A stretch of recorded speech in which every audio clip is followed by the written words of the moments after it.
In today's show, everything you need to know about the Portland Trail Blazers heading into the start of free agency this week. How can this team get better, and what tools do they have to do so? Welcome to Locked On Blazers. Let's get into it. You are Locked On Trailblazers, your daily Portland Trailblazers podcast. Part of the Locked On Podcast Network, your team every day.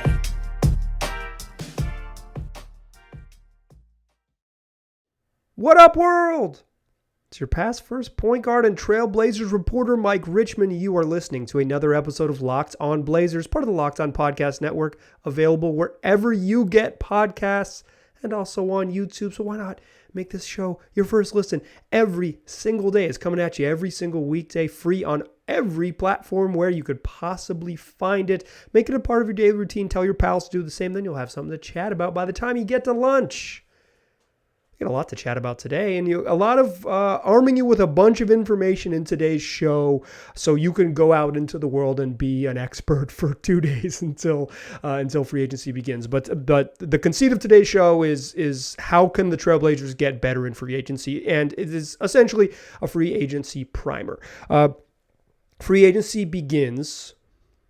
It's already begun behind the scenes, but it begins when the clock strikes 3 p.m. out here on June 30th. That's Thursday in the middle of the afternoon, or late afternoon, depending on when you go to bed.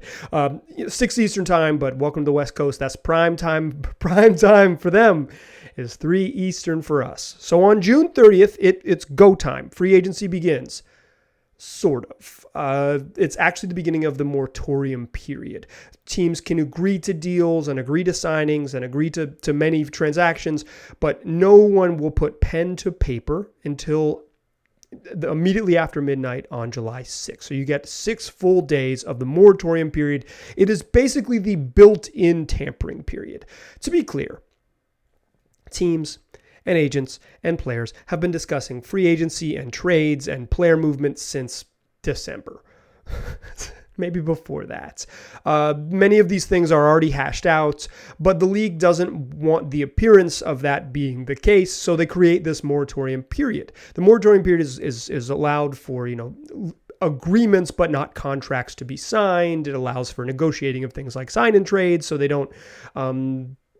So it looks a little better for the league that there's like this built-in window of legal tampering as opposed to all of the, whatever purportedly illegal tampering that happens all friggin' season long. Some of it player-to-player stuff you just can't really police. The other sort of behind-the-scenes agent team stuff is just the way the league works. For better or for worse, to be clear, probably for worse. So everything that happens, beginning on June 30th when the newsbreakers and newsbrokers of the league start tweeting out, all the deals, it's a really fun time. Like, it's an incredibly exciting time, and it's, reshaping all these rosters across the league, and some stuff we've been waiting for that'll finally happen, and some stuff that we have no idea will happen. Always surprises pop up, but most of these will just be agreements. Agree to sign a contract that will then happen July 6th or after, depending on how order of operations works to kind of make the money work for each team. But there's a couple things that can happen during free agency. First round picks can sign their contract. So Shaedon Sharpe could officially sign with the Blazers beginning, start of the gun at June 30th, 3 Pacific time. June 30th is the end of the league year. The new league year starts July 1st. So that's kind of, contracts roll over and all those things, and guarantee dates. For the latest guarantee dates anybody has is this week. Some decisions like Bradley Beal's decision and Kyrie Irving's decision to pick up player options. These big money deals. They have basically until Wednesday to figure it out, and then things will start in earnest for free agency. The moratorium for free agency will begin on Thursday, June 30th. But a couple things can happen. Shaedon Sharpe can sign his rookie contract. That's a contract you can sign. To salary slot, you're just agreeing to what percentage of the salary slot. Every rookie gets 125% of their salary slot. Every first round rookie, that is, gets 125% of their salary slot unless something very strange happens. So the money is already there. Shaedon Sharpe can sign that and officially become a member of the NBA. Also, offer sheets for restricted free agents. That means if another team wants to poach Anthony Simons during the moratorium, they could sign Anthony Simons to an offer sheet, which would trigger the Blazers 48 hours to match that offer sheet. Restricted free agency is for players coming off a rookie deal if they are extended a qualifying offer by their team, or maybe let's make it simpler. Typically, every first-round rookie coming off the rookie deal will enter restricted free agency. Nearly every dang one of them, particularly the good ones. That means the team, if they're a restricted free agent, their incumbent team has the right to match an offer, and so there's this formal offer sheet session.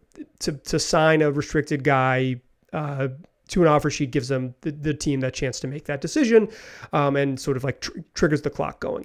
I don't anticipate it will happen with Anthony Simons. I think he'll just agree with the Blazers, and it won't be a problem out there in the world. But conceivably, another team could put the Blazers on the clock by signing Anthony Simons to a contract. So basically, first round picks, offer sheets for restricted free agents. Everything else is an agreement during the moratorium period. So that means from June 30th through July 5th, you get a long, super fun weekend of player movements and agreements. Typically, these agreements don't backfire. There's one very notorious case where DeAndre Jordan had agreed to sign with the Mavs, and then the Clippers locked him in his house and said, we're not going to let Mark Cuban find you and convince you to leave, and you're going to come back to Los Angeles and all that. But typically, these agreements go through. They're agreed to in moratorium and signed shortly thereafter, July 6th, when things start. The Blazers could be players in free agency in theory.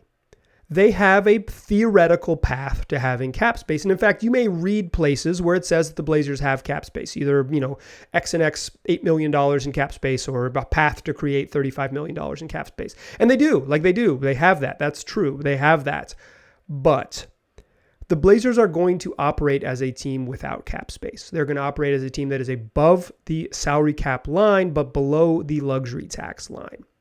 And they're going to do that because that is their best path forward to improving the team. It gives them the best tools to improve the team. The salary cap hasn't been finalized, but it's going to come in right around $122 million. The luxury tax line is going to come in at $149 million. The Blazers are going to stay in that range, at least for now. You can hope later on this summer they're a tax-paying team because it means they're committed to being competitive. But for now, they're going to be operate as an above-the-cap team. That's their best path forward. And they're going to try to improve their team using the tools given to teams that are above the salary cap. What are those tools? Let's talk about it in the second segment. How can the Blazers get better? What are the specific tools that they have to get better? And why is it advantageous for them to operate as a team above the salary cap line? Let's talk about that in the second segment. But first, let me tell you about RockAuto.com, the family business specializing in helping do-it-yourselfers for over 20 years. That's right. If you're working on your car, you can save time and money from a company that has 2 decades of experience helping you do exactly that. Real money. We're talking 30, 50, 100% more than if you're, you'll spend 30, 50, 100% more if you're going to the chain auto parts store or if you're going to a car dealership. They can't stock all the parts available for all the makes and models on the road. And if they do, they're just going to be more expensive. So don't waste your time. Don't waste your money. Go to rockauto.com right now. See all the parts available for your car or truck. And then while you're there, make sure you write Locked On in their How Did You Hear About Us box. That way they know that we sent you. Amazing selection, reliably low prices, all the parts your car will ever need. rockauto.com. All right. The Portland Trail Blazers, when the clock starts on June 30th, are going to operate as an over-the-cap team heading into free agency. They're not going to get into the cap space game.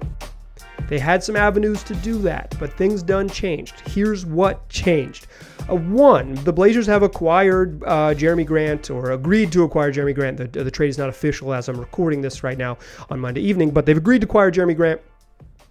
And to do so, they haven't sent out any money, and they're going to use their traded player exception they received from the CJ McCollum deal to absorb Jeremy Grant's money absorb his contract in the trade. Like, that's the tool they're using. They're not going to match salaries. They're just going to use that TPE. It fits perfectly, like less than $10,000 to perfectly acquire, to absorb Grant's money, add him to the team. It seems pretty intentional that they created exactly that TPE.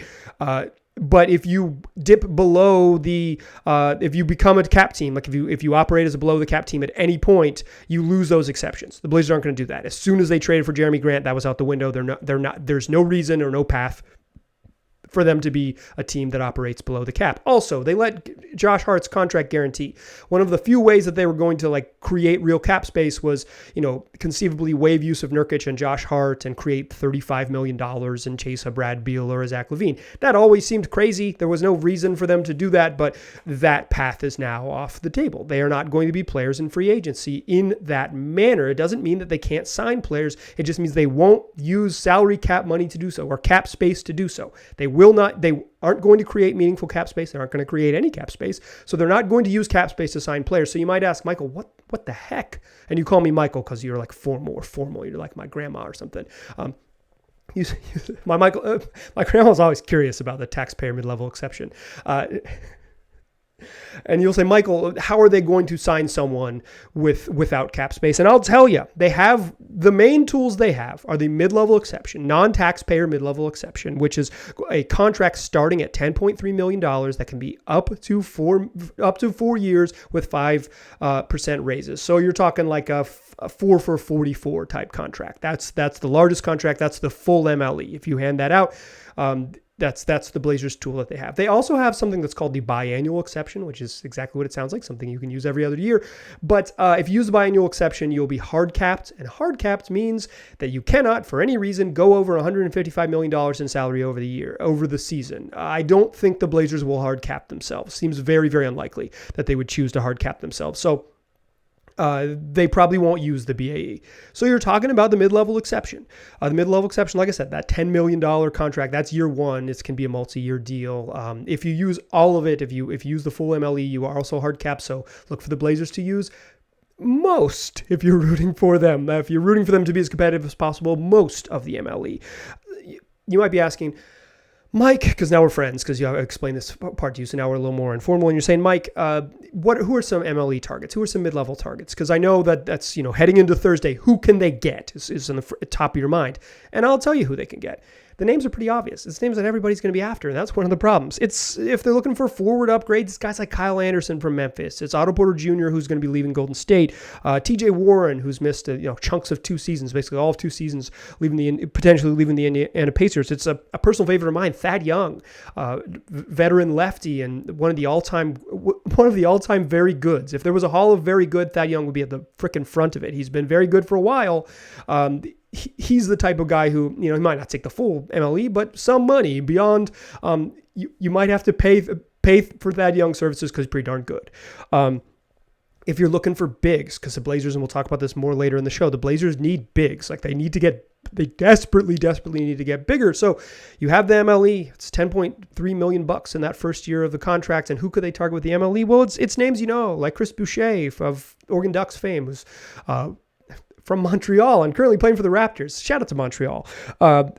It's Bobby Portis, who could conceivably leave Milwaukee for a larger payday. He kind of took a slight pay cut, not even a slight pay cut, a legitimate pay cut to stay with the Bucks.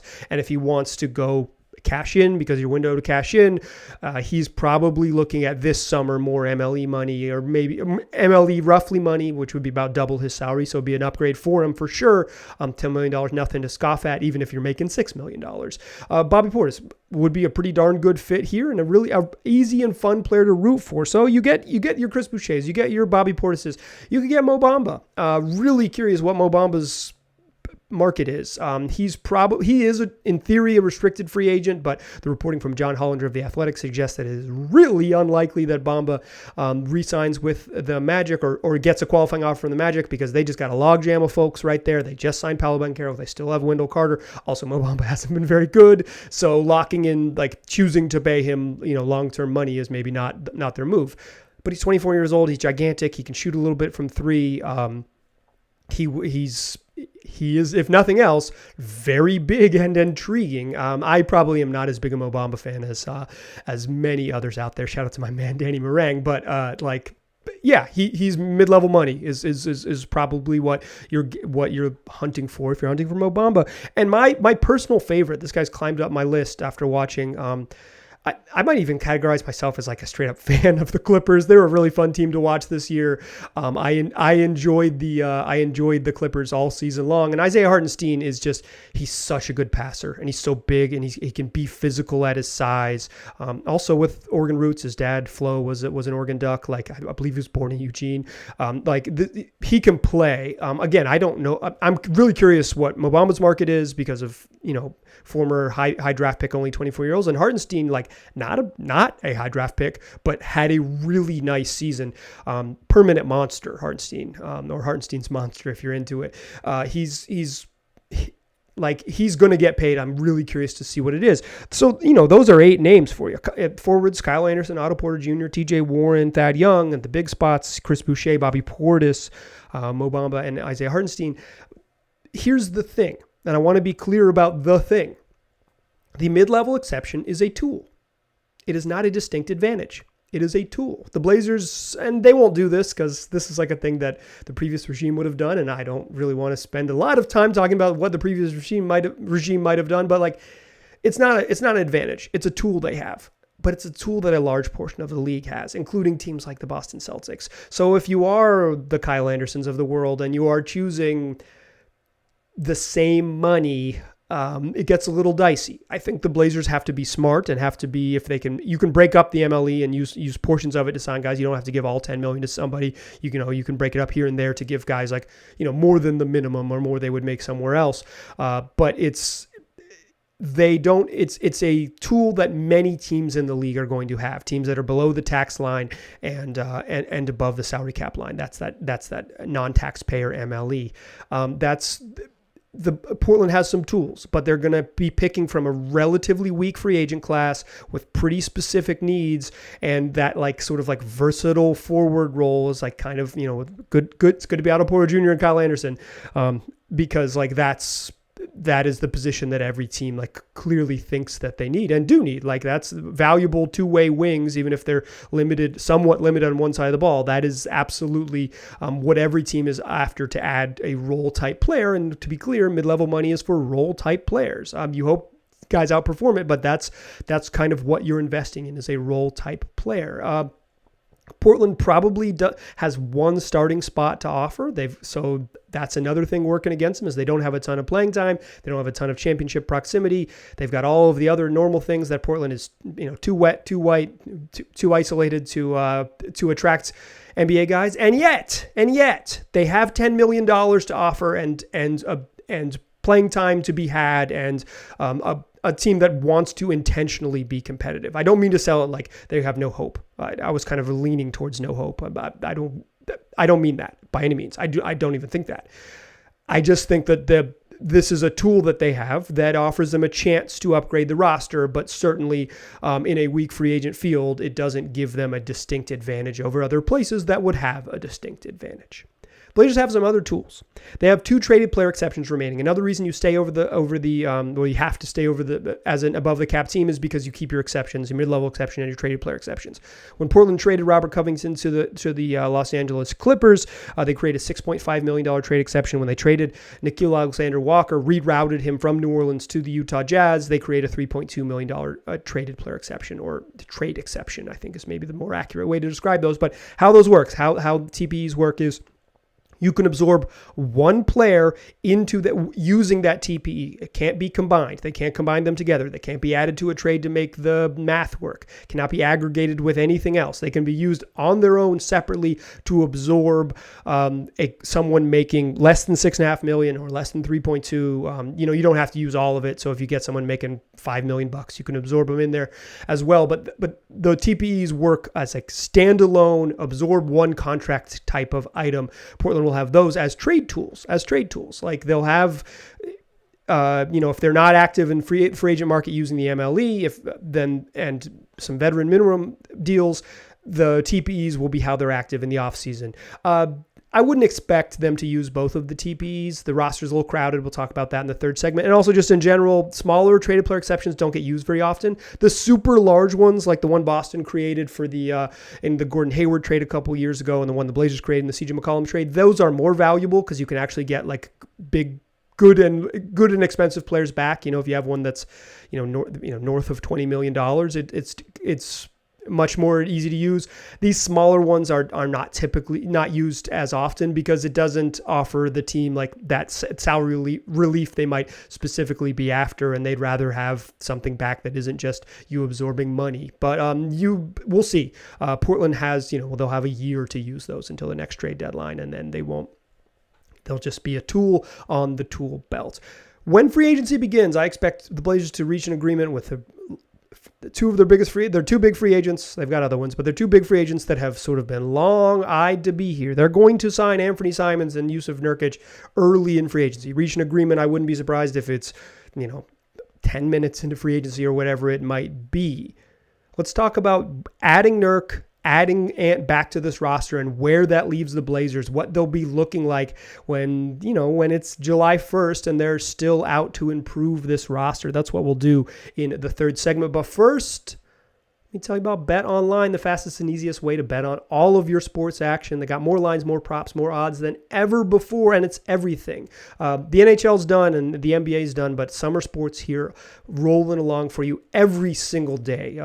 Major League Baseball is rolling out games, and you can bet live betting, pregame betting, player props, team props, whatever you're looking for. You're going to find action on MLB. You're going to find action on soccer here in North America with Major League Soccer and the National Women's Soccer League. You're going to find boxing. You're going to find MMA. You're going to find UFC. You're going to find tennis. You're going to find golf. Whatever it might be, you'll find that action on Bet Online. And they got if you sign up, you'll get some content right there on their website, betonline.net, where you can become an informed bettor and win some money. So go in there, get smarter, help out your wallet so you can do some fun stuff this summer. That's Bet Online, where the game starts.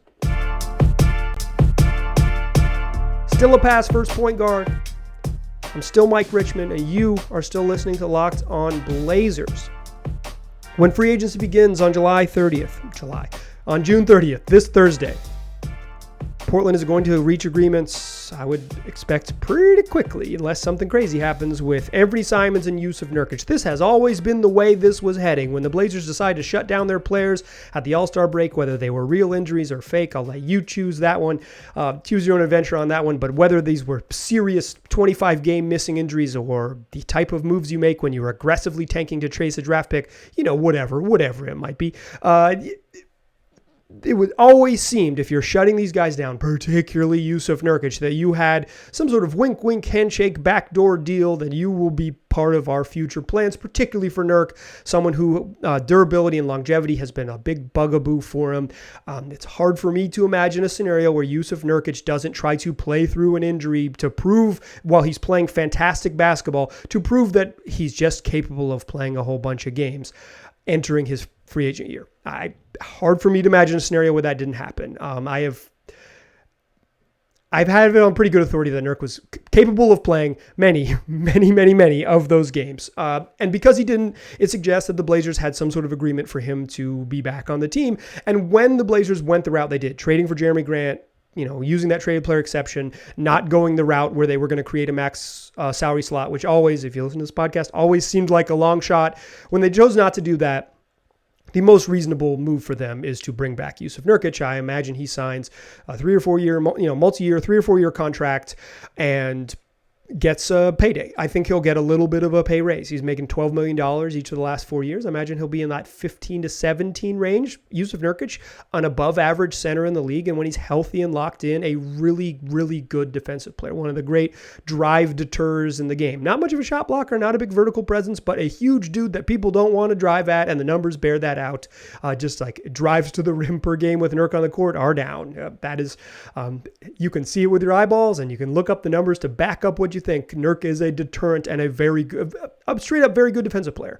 Has some limitations. Doesn't do everything well, but is in general a guy who can prop up a good defense. He's going to get paid like it. Anthony Simons was always going to get money from the Blazers unless something really bizarre happened. He's their guy. They've been trying to make him the guy probably before he was ready. And this year he has this breakout year and has close to 2 months of being like a borderline all-star type of production. He's 22 years old entering free agency. He's going to get paid. It'll be curious to me what he makes. I imagine Ant will end up somewhere between the the like 19 and 22 million. I wouldn't be surprised if it's like 18, as low as that. But I think Ant is well above 15 million bucks. I think he's below 25 million bucks annually. So where he ends up will be fascinating to me. I think the Blazers are just absolutely going to re-sign those guys. If you don't believe me, Mark Stein reported as much in his newsletter today, saying that league sources are telling him that the Blazers are going to re-sign those guys. The tea leaves, you don't need league sources. You do. Stein's a good reporter.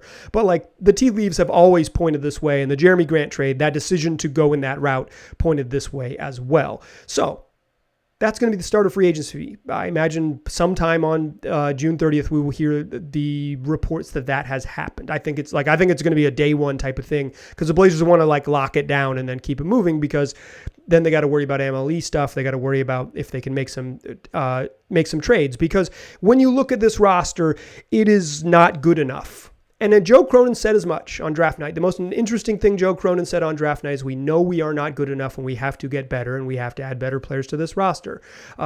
He's not the first GM who sat there for the Trailblazers and said we've got to get better. He's just the first one to do it recently. He's just the one who's done it most recently.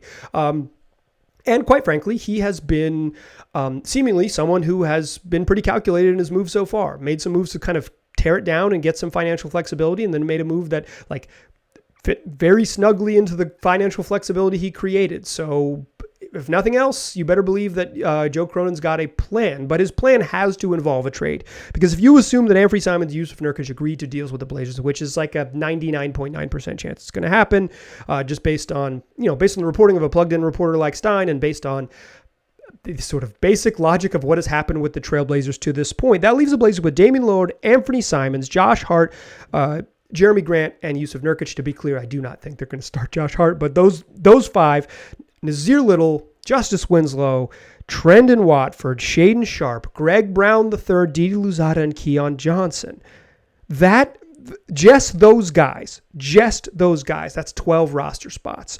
I'm not including Eric Bledsoe. Eric Bledsoe is either going to get traded, and the Blazers, the Eric Bledsoe stuff's a little bit tricky trade-wise. The Blazers, because he has his contract's for $18.9 million, but his contract is only guaranteed for $3.4 million. So the Blazers have to treat it on an outgoing salary as only $3.5 million, but the team that is trading with them has to treat it incoming salary as $20 million. It's a little bit tricky. Portland could guarantee his contract and then trade him and kind of switch up that math a little bit, but Eric Bledsoe is either going to get traded for something with some sweeteners, or they're going to let him go and maybe even stretch and waive the $3.4 million just so the hit is a little bit smaller on this year's cap. But regardless, Eric Bledsoe is not part of the Blazers' future plans. He's, you can just, again, this is just like tea leaves. It's just sort of like basic understanding what the team did. When they made the trades at the break, Joe Ingles was part of the team very much so. They brought him in and they met with him and all those things, and he came to Portland a couple different times. Bledsoe was not around the team. He was wherever he went. They let him go do his thing, like I kind of expect them to do with Ingles, but they didn't. Joe Ingles seems like part of the team or part of the future plan, potentially. Eric Bledsoe very clearly not. Just never was part of the plan. As soon as they said that Achilles isn't healthy enough to play, he went about and did his thing, which is like very typical of NBA teams trading for guys like him, entering the final year of his contract in a non-guaranteed contract, etc. And Ingles was, quite frankly, rare the way they treat him. That makes me think that Ingles is probably part of the team to some extent. Portland holds his bird rights. They can sign him to a big old contract. I kind of think Ingles is going to be there. That puts the Blazers at 13. With no backup center and a back half of the roster that's Greg Brown and Didi Louzada and Keon Johnson and Shaedon Sharpe. And even if you think Shaedon Sharpe's really good and deserves to play 15 minutes a night, he's still a teenager trying to play in the NBA. And he's going to have some. You're just going to struggle. It's a league for adults. And even if you're among the very, very best teams in the league, it's still hard to contribute to like high level winning basketball. I think Sharpe can be fine in a low minute role, might even impress. But if you're trying to be really good, you just need adults, and Portland desperately needs size. I am not counting free agents, CJ Ellaby or Elijah Hughes or conceivably Keljin Blevins, although he's a two-way guy. All of those dudes the Blazers could conceivably make restricted free agents by extending them qualifying offers. They won't. Ellaby and Hughes not part of the plan. Blevins, he could be, but I do not think this new regime can do the two-way thing on Dame's cousin. I just don't think they can. I mean, maybe they will. We'll see, but I don't think they can. Portland's one of their two-way spots is already spoken for with Brandon Williams, and the name I have not mentioned here is Jabari Walker. If Jabari Walker goes into that other two-way spot, the Blazers will be with 13 roster spots if you include Ingles. If you include Ingles and Jabari Walker, you're talking 14 roster spots, one open roster spot. You only carry 15. One open roster spot heading into the fall. They still got to use the MLE. That gets you to 15. Something's got to give. A trade is coming for the Trailblazers. Free agency starts, and it's going to be a big one, but there's roster movement coming. You can just look at this roster and hear Joe Cronin say, we have to get better. You can see Damian Lillard post pictures of Kevin Durant on his Instagram. This team is going to take some kind of swing. Is it going to be this giant home run swing? Probably not, but they're going to do something to upgrade the back half of this roster. Absolutely. And they're going to use Eric Bledsoe as almost certainly the catalyst to do so. I don't think anyone outside of your top five, and Shaedon Sharpe probably, almost certainly. So I don't think anyone, Dame, Ant, Josh Hart, Jeremy Grant, Yusuf Nurkic, Shaedon Sharpe, I think those six are probably protected. Everyone else is fair game. Now, Nazir Little, Justice Winslow, Trent Watford, Greg Brown, Dede Louzada, Keon Johnson, Jabari Walker, and once Walker signs, it's hard to, you can't really trade rookies unless you don't sign them, blah, blah, blah. We don't get into that mess. But is the back half of that roster, what does that net you? I think that's a challenge for the Blazers and something I'll be fascinated to see. But Portland needs size. They need another forward. They desperately, they need another center, period. They just need another tall person. They need two other centers, quite frankly, on the roster for my money. But they're not done. And free agency, they only have so many tools to get better. The way this team's going to get better this summer is through trades. So to answer the question I posed at the beginning of this podcast, how do they get better? They get better using the MLE. They get better using their traded player exceptions. And they get better combining some version of the young guys in the back half of the roster and Eric Bledsoe into something a little bit better. Those are the paths forward. We will talk more as we get, the rest of this week as we get closer into free agency on some specific ideas. I wanted to give you some mid-level exception names that they could target. I wanted to give you the path to do so and the timeline when things matter. We got a fun week ahead of us. This time next week will be July 4th. We'll have, we're going to have shows the rest of the week, and I'll even have a show on 4th of July for you. But this is a huge week for Portland, huge week for the NBA. Some seismic shifts are happening. And if you want to get your brain wrapped around the seismic shifts with the Blazers perspective, there is no better place to do so than Locked On Blazers. So come back tomorrow and every single weekday and make this show your first listen every single day. Tell your friends to do the same. I appreciate you listening. I'll talk to you soon.